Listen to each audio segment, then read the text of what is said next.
Good evening. There are certain days in our lives that we remember like it was yesterday. We remember exactly where we were, how we felt, and who we were with. For me, days such as those include the days my kids were born, the day my college classmate John Kennedy Jr.'s plane went down, and when my beloved Minnesota Twins, who lost today, won the World Series. And also, the day that I met Clint Feddersen. I'm not here to talk about my kids. I'm not here to talk about John or the Twins. I want to talk about the day I met Clint Feddersen. I was at a deposition at Shiny and Fargo, and he was the defense attorney. My client had lost a finger in a machine accident. I remember the moment when Clint asked me very politely, "Will you join me in the room next door?" Clint stopped the deposition and we went to the room next door. He then said to me, "I feel so badly for your client. He seems like a really, really good guy. And I can see how losing his finger has really turned his life upside down. I don't want to go ahead with this deposition because it seems like it's just too painful for him. Let me talk to my client and see what we can do about resolving the case." The sincerity and honesty of this defense attorney, who I didn't even know and had never met before, was overwhelming. Something I will never forget. Judge Feddersen's concern and care for other human beings knows no boundaries. It prompted me to ask him whether he might be interested in joining our firm without really knowing anything about him. What impressed me at that point in time was that he immediately started talking about his family, telling me that he wanted to make sure that it would be okay with them. And it's so great to see them here today. And then he said sheepishly to me, "Can an applicant attorney really make money?" I told him, "Yeah, well, we do this job because we want to help people, but there are some instances when we actually get paid." I had not seen such a positive, caring disposition and such enthusiasm before. I think he would have done the job for free, actually. But of course, he had a family with 2 young children at the time who had grown up. It was Alex, or who we called Big Al, and Anna. Clint always thought about his family. In fact, he made sure that Natasha, his wife, was at all our firm's activities. And it was so great to have the family there.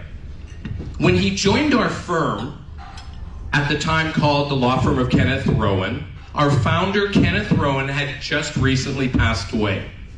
Regina, our office manager, wanted to welcome him. So she had a nameplate made and placed beside his door, "Clinton Feddersen." What a gentleman that Clinton Feddersen was. See, his name really isn't Clinton. It's just Clint. But he didn't want to hurt Regina's feelings, so he didn't say anything. When we finally found out that Clint wasn't short for Clinton, he told Regina, "It's okay, just leave it that way. It's fine, there's no problem. You don't have to change it." Back in those days, no one really knew that Clinton was not as old as he was. His baby face and innocence caused everyone to think that he had just graduated law school. But in reality, he had had his own successful practice focusing on a variety of different areas of law, and then became a defense attorney at Cheyenne and Fargo. What's more, no one knew that Clint Feddersen was living a double life. He was both Clark Kent and Superman. Or maybe that's Clarkson Kent. Many people saw Clint as nebbishy, studious, a polite gentleman. And if you don't know what nebbishy means, just ask Clint, as his Yiddish vocabulary is probably only second to mine in the workers' compensation community. Yes, Clint had an alter ego. I'll never forget the day at the Van Nuys Appeals Board when then Judge Julianne Reeves came up behind me and she pulled me aside. I was trying to get back to the office for lunch. She yanked me by my arm and pulled me into a corner. And she said, "Helen, I'm not sure if you know this or not. Clint isn't who you think he is." She then whispered in my ear, "I saw him driving on Van Nuys Boulevard in this really cool two-seater sports car with his hair blowing in the wind and Wayfarers on." Then she said, I may have been mistaken. It's just too hard to believe. Maybe it really wasn't him."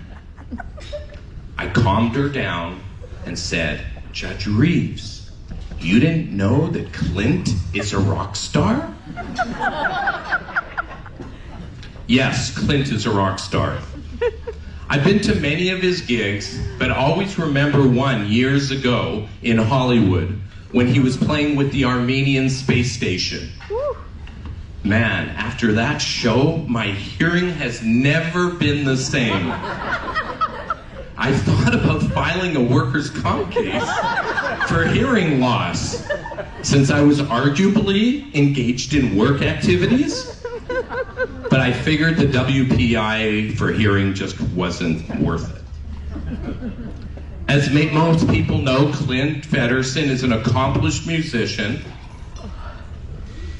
and has been in a number of bands, including the famous CC&R. And of course, he is an accomplished bass guitarist, but a lot of people don't know he can play almost any instrument. And writing workers' compensation ditties is his passion, since he has an incredible way with words. Boy, does he have a way with words. When we worked together, we would work on Saturdays, even though he would spend most of the day checking in on the Notre Dame football game. And I'm not going to tell him the score of the game tonight.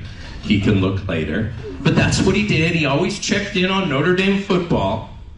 And then we would typically get into these long word association games like two little children. There's no one who I've ever met who can instantly create word associations and puns like Clint. Most every sentence I said to him was met with a punny response, and every word was countered with another associated word or name.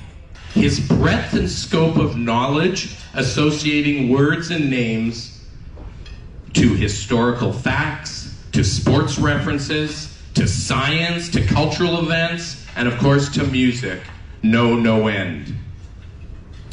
Shortly after Clint had worked at our firm, again I got pulled aside, yanked by my arm, put into a corner.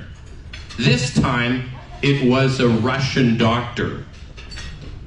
He too was overly excited. He said, "Alan, do you know that Clint speaks Russian?" And I said, "Yes, I do know that." Then he said, No, you don't understand.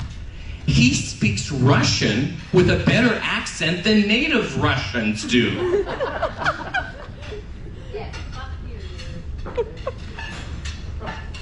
I became used to people pulling me aside and telling me something that they were shocked about to find out about Clint.